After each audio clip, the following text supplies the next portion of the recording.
13 লাখ টাকা। পশ্চিমবঙ্গের যা রাস্তা, কোথাও স্ক্র্যাচ নেই। 5 জানুয়ারি প্রচুর মানুষের ভিড় হয়, অনেক বাইরে থেকে দূর দূরান্ত থেকে লোকেরা। খুব জোর 300-400 টাকার মতো আমার বিল হয়েছিল। যে ভালো মাইলেজ দিচ্ছে না সেটাও হতে পারে না, গাড়ি খুব স্মুথ। নমস্কার বন্ধুরা, আমি অমিত দে, ওয়েলকাম টু মাই চ্যানেল।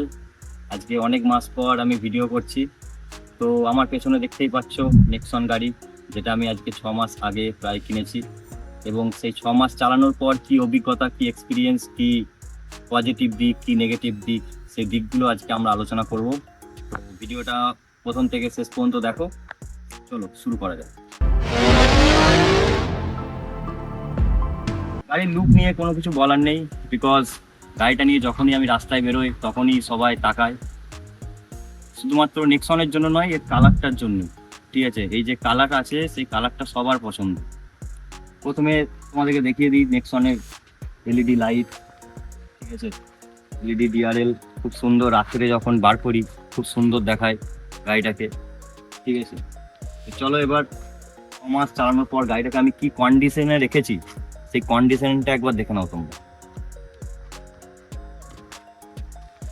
একটাও কোথাও স্ক্র্যাচ নেই। ঠিক আছে, ঠিকঠাকভাবে চালিয়েছি, কোনো স্ক্র্যাচ নেই, কোনো দাগ নেই, এক ফোঁটা দাগ নেই। তো এবার গাড়িটা রিভিউ যেটা করব, তো রিভিউ করার জন্য আমাদেরকে ভেতরে যেতে হবে। তো চলো আমরা ভেতরে যাই। তোমরা ওডোমিটারে দেখতেই পাচ্ছ 3000 কিলোমিটার চালিয়েছি। সেরকম বেশি কিছু চালাইনি আমি, বাট 3000টাও অনেক বেশি কিলোমিটার, ঠিক না? তো 3000 কিলোমিটার চালিয়ে তোমাদেরকে যে রিভিউটা দেব সেটা হচ্ছে গাড়ি খুব স্মুথ। ঠিক আছে, গাড়ি খুব সুন্দর স্মুথ চলে, রাস্তায় কোনো অসুবিধা হয় না, ব্রেকও খুব সুন্দর নেয়। ঠিক আছে, ক্লাচ কোনো কথা হবে না। আমি গাড়িটা মোটামুটি 100-120 যখনই আমি রোডে উঠি চালাই। তো যে কারণে হ্যাঁ একটু যদি বলো যে মাইলেজ, তো সেই মাইলেজের ব্যাপারটা হচ্ছে গিয়ে যেমন তুমি গাড়ি চালাবে সেরকম তোমার মাইলেজ দেবে। কেননা আমি আদার্স অনেক নেক্সন মালিকের সাথে, ওনারদের সাথে কথা বলেছি। তো তাদের যে একটা বক্তব্য, গাড়ি যদি 70 থেকে 80-র মধ্যে চালানো হয় তাহলে ভালো মাইলেজ দেবে। এবং গাড়িতে মোটামুটি তোমাকে 50% তোমার ফুয়েল ট্যাঙ্ক ভর্তি থাকতে হবে। সাপোজ আমাদের ফুয়েল ট্যাঙ্ক কত, 44 লিটার, তো আমাদেরকে মিনিমাম 22 লিটার ফুয়েল রাখতেই হবে। এতে কি না, হ্যাঁ তেলটা চারিদিকে ছড়িয়ে যায়। এরপর সাপোজ আমরা 10 লিটার তেল রেখেছি আর আমরা গাড়ি চালিয়ে যাচ্ছি, কিন্তু ওতে কিন্তু সার্ভিস পাওয়া যায় না, আমাকে যেটা ওনাররা বললো। বাকি আমি তো সার্ভিস সেন্টারেও গেছি, 2বার সার্ভিস হয়ে গেছে আমার গাড়িটা অলরেডি। সার্ভিস সেন্টারে যদি এক্সপিরিয়েন্স বলো, সার্ভিস সেন্টারের এক্সপিরিয়েন্স খুব সুন্দর। Tata service centre no doubt খুব সুন্দর, তারা হেল্পফুল বটে এবং গাড়িটা খুব সুন্দরভাবেই সার্ভিস করে। আর ফার্স্ট সার্ভিস, সেকেন্ড সার্ভিস এখনও পর্যন্ত ফ্রি, থার্ড সার্ভিসও ফ্রি। টাকা পয়সা সেরকম কিছু লাগেনি, হার্ডলি ওই যে ইউজ অ্যান্ড থ্রো যে কভারগুলো হয় সেই কভারগুলো আর শ্যাম্পুরই টাকা নেই। খুব জোর 300-400 টাকার মতো আমার বিল হয়েছিল দুটো সার্ভিসে। এই আচ্ছা, সার্ভিস বলে দিলাম তোমাদেরকে, মাইলেজ বলে দিলাম, গাড়ির লুকস বলে দিলাম। আর গাড়িটার যে সাউন্ড কোয়ালিটিটা তোমাদেরকে একবার আমি এখানেই চালিয়ে দেখিয়ে দিচ্ছি যে কেমন আমার গাড়িটার সাউন্ড কোয়ালিটি।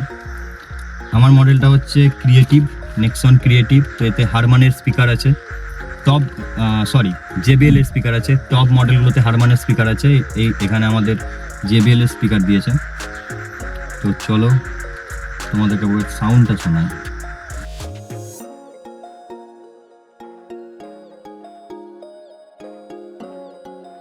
আচ্ছা, সাউন্ড হলো। এবার আসি এসির কথায়।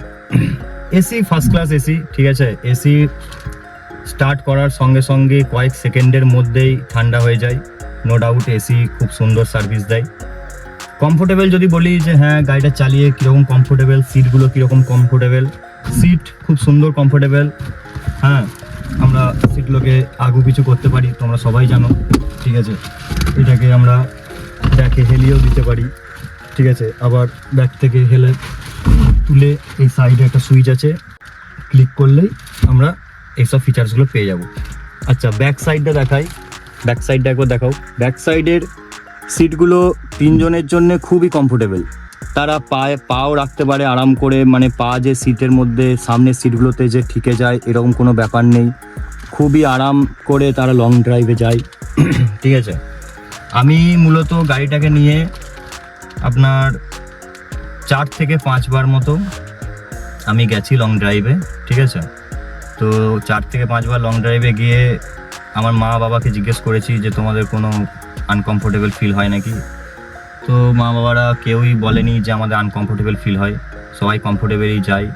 হ্যাঁ, আর হ্যাঁ সার্ভিস তখন যদি বলো যে হ্যাঁ আমার কত মাইলেজ দিচ্ছে লং ড্রাইভে, কারণ আমি যে লং ড্রাইভটা নিয়েছিলাম ওটা মোটামুটি ছিল 120 কিলোমিটার। ঠিক আছে, 120 কিলোমিটার গেছে, 120 কিলোমিটার এসেছি।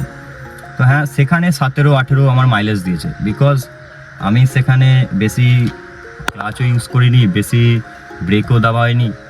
হ্যাঁ, তো যে কারণে আমার মাইলেজ ড্রপ তখন হয়নি। মাইলেজ ড্রপ কখন হয়, যখন আমি আমার গ্রামের রাস্তায় চালাই। গ্রামে কি না অনেক হাম আছে, মানুষজন আছে, সাইকেল, রিক্সা, টোটো, অনেক লোক থাকে গ্রামের রাস্তায়, যে কারণে আমি গ্রামের রাস্তাতে তো মাইলেজ ক্যালকুলেট করতে পারবো না। আর 10-20 কিলোমিটার চালিয়েও, গ্রাম থেকে বেরিয়েও যে 10-20 কিলোমিটার চালিয়ে আমি তোমাদেরকে মাইলেজের কথা বলবো, হ্যাঁ যে ভালো মাইলেজ দিচ্ছে না, সেটাও হতে পারে না। তো মাইলেজ নিতে গেলে অ্যাকচুয়ালি তোমাকে লং ড্রাইভেই যেতে হবে, হাই রোডে যেতে হবে, তারপরে গিয়ে তুমি মাইলেজ পাবে। এখানে যে অপশানগুলো আছে, এখানে অপশানগুলো হচ্ছে, এইটা হচ্ছে গিয়ে 4 ইন্ডিকেটার, এটা ক্লিক করে দিলে 4 ইন্ডিকেটার জ্বলবে। এটা হচ্ছে ডিকির, এটা হচ্ছে লক, আর এটা হচ্ছে 360 ডিগ্রি ক্যামেরা, যেটা হচ্ছে মেন। চলো দেখাই তোমাদেরকে একবার 360 ডিগ্রি ক্যামেরা। আগে একবার ব্যাকগ্রাউন্ডটা দেখিয়ে দাও। আমরা এসেছি মাচান, আমাদের পূর্ব বর্ধমানের খুব সুন্দর একটি জায়গা মাচান, খুব শান্তশিষ্ট এলাকা। এখানে 25শে ডিসেম্বর, 1 জানুয়ারি প্রচুর মানুষের ভিড় হয়, অনেক বাইরে থেকে দূর দূরান্ত থেকে লোকেরা আসে, মানুষজন আসে এখানে, ফিস্টি করে, পিকনিক করে, এনজয় করে তারা তাদের একটা বছরের স্পেশাল ডেটা। তো আজকে আমরা এখানে ভিডিও করতে এসেছি এই কারণেই, কারণ অন্যান্য জায়গায় কি না ভিড়ভাট্টা হয়, যে কারণে ওখানে আমরা ঠিকঠাকভাবে ভিডিওটা বানাতে পারি না। তো যাই হোক, চলো এখানে ফোকাস করো আবার। এই সুইচটা যখনই আমরা দেবো 360 ডিগ্রি ক্যামেরার, তখনই আমরা স্ক্রিনে দেখতে পাবো একদম প্রত্যেকটা ক্যামেরা আমাদের অন হয়ে গেছে। ঠিক আছে, এবার দেখো ব্যাপারটা, এই যে 3D নিয়ে নিলাম, এখানে অপশান আছে 2D মানে নর্মাল দেখাবে তোমাকে, 3D মানে পুরো প্রত্যেকটা অ্যাঙ্গেলে। আর সত্যি কথা বলতে যদি বলি যে কোয়ালিটি ভাই নো ডাউট, অডি, BMW ওদের যে 360 ক্যামেরা আছে তার থেকে তো অনেক হাজার গুণ বেটার। আমি যদিও দেখিনি অডি বা মার্সিডিজ বা BMW, বাট আমার মনে হয় যে লেভেলের ক্যামেরা নেক্সন দিয়েছে, টাটা দিয়েছে, খুব সুন্দর, একদম অরিজিনালটাই ধরছে। যে কারণ আমাদের চারিপাশে শুধু জঙ্গল দেখতেই পাচ্ছ, এই সাইডটা যে একটু আবছা আসছে না, ওটা আমার একটু ক্যামেরাটা একটু ঘষা গেছিলো, একটা বদমাস অটোওয়ালা একটু ঘষে দিয়েছিল, যে কারণে এই যে সাইডটা এটা দেখতে পাচ্ছ এটা একটু আবছা আসছে। তো ওটা হচ্ছে ওরই ব্যাপার। আচ্ছা, তো এবার আমরা সবই মোটামুটি ইন্টেরিয়ার ভেতরে দেখিয়ে দিলাম এবং ভেতরে বলেও দিলাম যে হ্যাঁ কার কী কাজ এবং আমার এক্সপিরিয়েন্স। হ্যাঁ, আমার তো কোনো মানে নেগেটিভ এক্সপিরিয়েন্স এখনো অবধি হয়নি। তো চলো এবার বাইরে একবার গিয়ে দেখে নেবো আমাদের ডিকিতে কতটা স্পেস আছে, কতগুলো আমাদের মানে ব্যাগ, ট্রলি ব্যাগ ঢুকতে পারে, কতটা স্পেস আছে ওটা আমরা দেখে নেবো। তো চলো, তো দেখতেই পাচ্ছ কতটা ডিকিতে স্পেস আছে। আরামসে মোটামুটি যদি বাইরে ট্রিপে, লং ট্রিপে যাও তাহলে 4টে ট্রলি ব্যাগ তো আরামসে হয়ে যাবে। 4টে ট্রলি ব্যাগের পরেও তোমার আরও স্পেস থাকবে। ঠিক আছে, এবং এর থেকে বেশি যদি স্পেস নিতে চাও তাহলে এই সিটগুলোকে তুমি ভাঁজ করে দিতে পারবে, তাহলে আরও তোমার স্পেস হয়ে যাবে। আর সিটগুলোকে ভাঁজ করে দিলে কি না, বাচ্চারা যদি কোনো বাচ্চাদের নিয়ে তোমরা ড্রাইভ করো তাহলে এখানে একটা বিছানার মতো করে দিতে পারবে, যে সে শুয়ে শুয়ে যাবে। নো ডাউট তার ডিকিও মানে অনেক জায়গা স্পেস। ঠিক আছে, ডিকি আমরা বন্ধ করে দিই। আচ্ছা, গ্রাউন্ড ক্লিয়ারেন্স যেটা খুব দরকার, যে গ্রাউন্ড ক্লিয়ারেন্স নিয়ে যদি আমরা বলি, আমাদের পশ্চিমবঙ্গের যা রাস্তা, ঠিক আছে, বড় বড় হাম, কোথাও গাড্ডা, তো গ্রাউন্ড ক্লিয়ারেন্স নো ডাউট খুব সুন্দর গ্রাউন্ড ক্লিয়ারেন্স। আমার আজ পর্যন্ত কোথাও মানে একটু ঘাসা চাঁচা যায়নি, নিচের যে চ্যাচিসে ঠিকে যাবে কি ওই ট্যাঙ্কিগুলোতে ঠিকবে কি কোনো কিছুতে ঠিকবে, কোনো কিছু ঠেকে না। ঠিক আছে, খুব সুন্দর গ্রাউন্ড ক্লিয়ারেন্স দিয়েছে টাটা, 209 মেবি গ্রাউন্ড ক্লিয়ারেন্স, তো পারফেক্ট। ওয়াইপার খুব সুন্দর কাজ করে।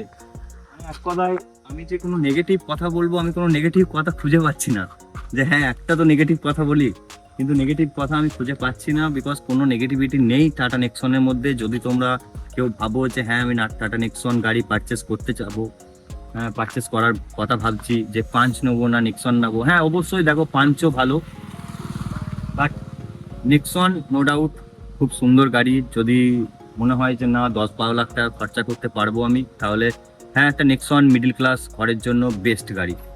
ঠিক আছে, আর তাছাড়া তো আছেই পাঞ্চও নিতে পারুন, নো প্রবলেম। গাড়ি চালানোর যে এক্সপিরিয়েন্সটা তোমাদেরকে বলেছিলাম, সেটার জন্য এই ভিডিওটা করা। তো গাড়িটা যেমন বলেছিলাম তোমাদেরকে, স্মুথ, অবশ্যই স্মুথ। গাড়িটা যখন চলে রাস্তায়, একদম রাস্তাকে কামড়ে চলে, বলে না রাস্তা কামড়ে চলা, সেই ব্যাপারটা আছে নেক্সনের মধ্যে। আর বলতে গেলে আমি এখন 40-42ই চালাচ্ছি, আস্তে আস্তেই চালাচ্ছি, বাট গাড়ি নো ডাউট খুব ভালো গাড়ি, নিতে পারো তোমরা অবশ্যই। আমি তো রেকমেন্ড করবো যে হ্যাঁ, যদি মিডল ক্লাস ফ্যামিলি থেকে একটা সেফটি প্লাস ফিচার্সে ভরপুর প্লাস মাইলেজ ভালো দেয় এবং চালিয়ে আরাম আছে লং ড্রাইভের জন্য, তো হ্যাঁ তোমরা নিতে পারো। নেক্সন অবশ্যই বেস্ট চয়েস হবে। আর এটা আমার পেট্রোল গাড়ি, তো আমার গাড়িটা মোটামুটি অন রোড পড়েছে 13 লাখ টাকা। তো 13 লাখ টাকার মধ্যে আমার মনে হয় এটা একটা বেস্ট গাড়ি অপশন। ব্যাস এইটুকুই। তো এই হচ্ছে ব্যাপার। অনেকদিন ধরেই ভাবছিলাম যে ভিডিওটা বানাবো, রিভিউ একটা দেবো। আমি গাড়িটা কিনেছি 31 ডিসেম্বরে, আজকে জুলাইয়ের 2 তারিখ কি 3 তারিখ হয়ে গেল, 3 তারিখ হয়ে গেল মেবি। তো 6 মাস, পাক্কা 6 মাস হয়েছে, এবং 6 মাসের পর আমি তোমাদেরকে এটাই রিভিউ দিচ্ছি যে মাইলেজ তোমরা যেমন চালাবে সেরকম মাইলেজ পাবে। গাড়ির টায়ার নিয়ে কোনো মানে ডাউট নেই, কোনো কমপ্লেন নেই। গাড়ির এসি নিয়ে কোনো কমপ্লেন নেই। গাড়িটা যে চালাচ্ছি, সে চালানোর মধ্যে যে কতটা কমফোর্টেবিলিটি আমরা ফিল করি, কতটা কমফোর্টেবল, তো সেই দিক থেকে বলতে পারি যে হ্যাঁ 100% স্যাটিসফাইড আমি। হ্যাঁ ব্যাস, দ্যাটস অল, এইটুকুই বলার। আর নেক্সট ভিডিওতে আমি তোমাদেরকে প্রত্যেকটা ফিচার্সকে ধরে ধরে দেখাবো, প্রত্যেকটা ইনফোটেনমেন্টে কি কি ফিচার্স আছে, কি কি আমরা ড্রাইভ করতে করতে কেমন কি কি ফিচার্স আমরা ইউজ করতে পারি, পুরো তার নিচে যে স্ক্রিন টাচ প্যানেলটা আছে সেখানে কি কি অপশন আছে, সেই অপশনগুলো আমি পুরোটাই আমি নেক্সট ভিডিওতে তোমাদেরকে জানাবো। ঠিক আছে, তো ততক্ষণ টাটা বাই বাই, আর একটু এনজয় করো সিনেমাটিক শট। টাটা।